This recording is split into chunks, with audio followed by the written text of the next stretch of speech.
उत्तर प्रदेश की राजनीति में इन दिनों मंदिर खोजने और खुदाई का मामला छाया हुआ है।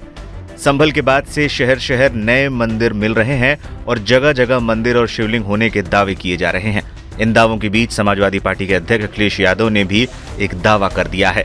अखिलेश यादव ने रविवार को दावा किया कि लखनऊ में सीएम योगी जिस मुख्यमंत्री आवास में रहते हैं उसके नीचे भी शिवलिंग है। अखिलेश ने इसकी भी खुदाई की मांग कर दी। अखिलेश यादव सपा मुख्यालय में मीडिया से बातचीत कर रहे थे। मेरे पत्रकार साथी, सच बताऊं, मैं जब से खुदाई हो रही है मुझे कुछ याद आ रहा है। जो लोग कहते थे उस बात को मैंने उतना सीरियस उस समय नहीं लिया था। अभी कल ही आपके एक पत्रकार मित्र मिले थे, मैंने उन्हें थोड़ा बता दिया है, लेकिन अब सब प्रेस सबको बताना चाहिए। मुख्यमंत्री आवास में भी शिवलिंग है, इसकी भी खुदाई होनी चाहिए। सच में हमारा मानना है, हमारा भरोसा है कि वहाँ पर एक शिवलिंग है, उसकी खुदाई के लिए हम सब लोगों को तैयारी करनी चाहिए। और मैं तो अपने पत्रकार साथियों से कहूँगा कि आप लोग आगे आगे चलो, हम आपके पीछे पीछे चलेंगे, क्योंकि आपको लॉटरी नहीं दूंगा मैं पीछे। कहाँ पे? उत्तर प्रदेश में जो पानी की टंकियों का निर्माण हो रहा है, पानी की टंकी के बारे में मत सोचो, नया मुद्दा आ गया। मुख्यमंत्री आवास में शिवलिंग है। वहीं सीएम योगी का दिल्ली जाकर बीजेपी अध्यक्ष जेपी नड्डा, गृह मंत्री अमित शाह समेत तमाम नेताओं को कुंभ का न्योता देने पर भी अखिलेश ने सवाल खड़े किए। अखिलेश ने कहा, कुंभ में निमंत्रण नहीं दिया जाता, कुंभ में लोग अपने आप आस्था से आते हैं। मैं किसी के बारे में कुछ कहना नहीं चाहता। हमने अपने धर्म में सीखा और पढ़ा है कि ऐसे आयोजनों में लोग खुद आते हैं। जो करोड़ों लोग आएंगे, क्या उन्हें निमंत्रण दिया जाता है? ये सरकार अलग है। कुंभ का सवाल तो है ही तैयारी का सवाल। और मैं आपको बता दूं, कुंभ में निमंत्रण नहीं दिया जाता है। कुंभ में अपने आप लोग आते हैं, आस्था से आते हैं। हालांकि मैं किसी के बारे में कुछ कहना नहीं चाहता हूं। जो हम लोगों ने अपने धर्म के बारे में सीखा, समझा और पढ़ा, वो यही है कि ऐसे आयोजनों में लोग स्वयं आते हैं। जो वहां करोड़ों लोग आएंगे, क्या उनको निमंत्रण दिया जाता है? वो अपने आप आते हैं। तो समझ लो ये सरकार अलग तरह की है। अब आप हमसे बेहतर जानते हो। मेरे पत्रकार साथी, सच बताऊं, मैं जब से खुदाई हो रही है मुझे कुछ याद आ रहा है। जो लोग कहते थे उस बात को मैंने उतना सीरियस उस समय नहीं लिया था। अभी कल ही आपके एक पत्रकार मित्र मिले थे, मैंने उन्हें थोड़ा बता दिया है, लेकिन अब सब प्रेस सबको बताना चाहिए।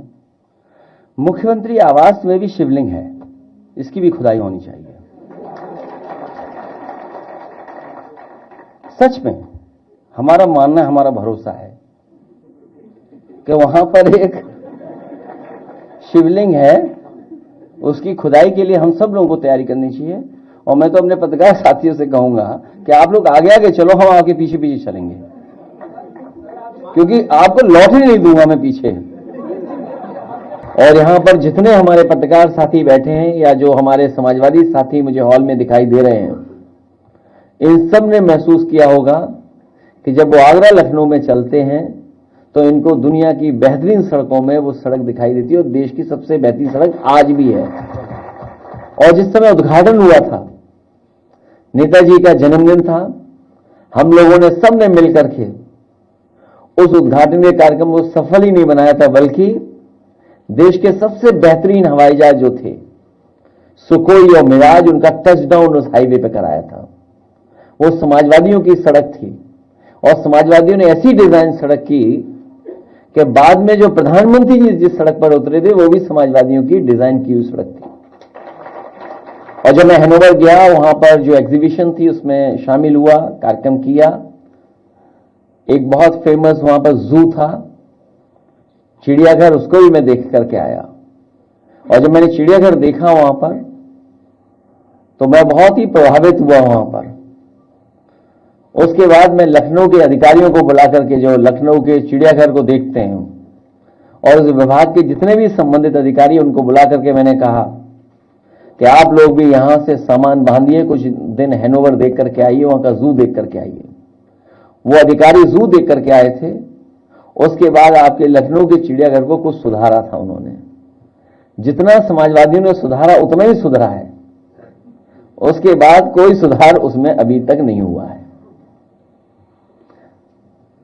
उसके बाद मुझे क्योंकि मुगल म्यूजियम बनाना था, यूरोप के बहुत बेहतरीन आर्किटेक्ट डेविड चिपरफील्ड, वो बर्लिन में रहते थे, उनकी ऑफिस बर्लिन में थी।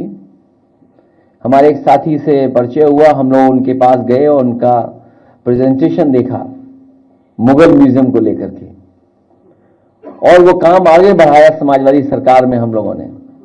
यहां पर बहुत सारे साथियों को पता होगा कि देश का सबसे बेहतरीन म्यूजियम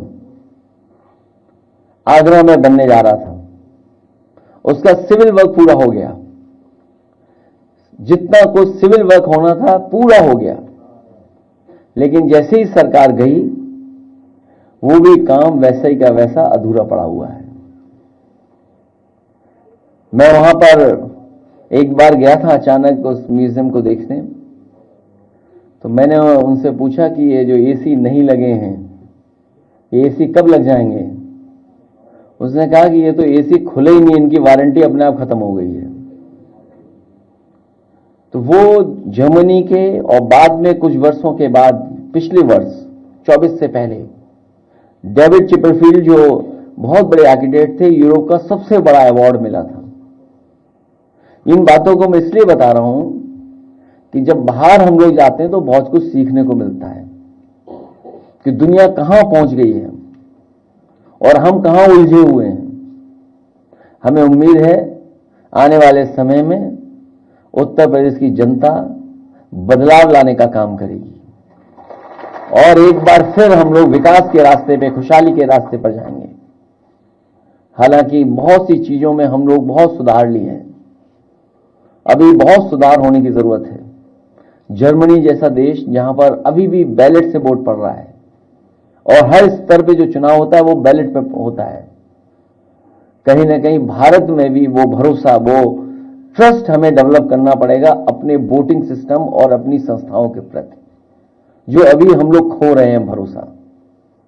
हमें उम्मीद है कि राहुल कुमार कंबोज जी के आने के बाद हम लोग लगातार संपर्क में रहेंगे। और जब से आपने कहा है कि जर्मनी में आपको बुलाया जा रहा है, हम सब जा सकते हैं, मैं चेहरे पढ़ सकता हूं, बहुत लोग जाने के लिए तैयार हैं। मैं तो कोई वो ऐसा रास्ता ढूंढूंगा, कोई बस से जा सके हो तो सबको ले चलें। कई देश घूमते हो, क्योंकि काम नहीं है अभी हम लोगों पर, हम सब लोग मिलकर के चलें।